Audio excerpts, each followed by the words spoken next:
Hello friends, today in this video I will show you how to fix this error. Camtasia is not exporting any video like this way.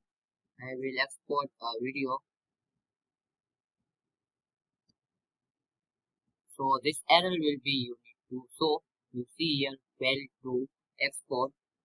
So how to fix this problem? You can very easily fix this problem. So firstly you need to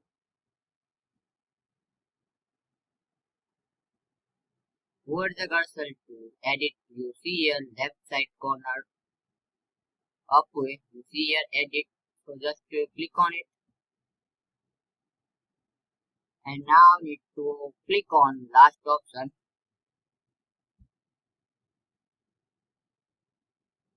and then now need to click on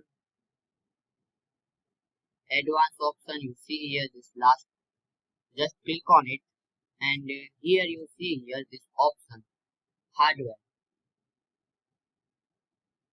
Excellent. So just click on it, and here select this first one, use software only mode, and click on OK.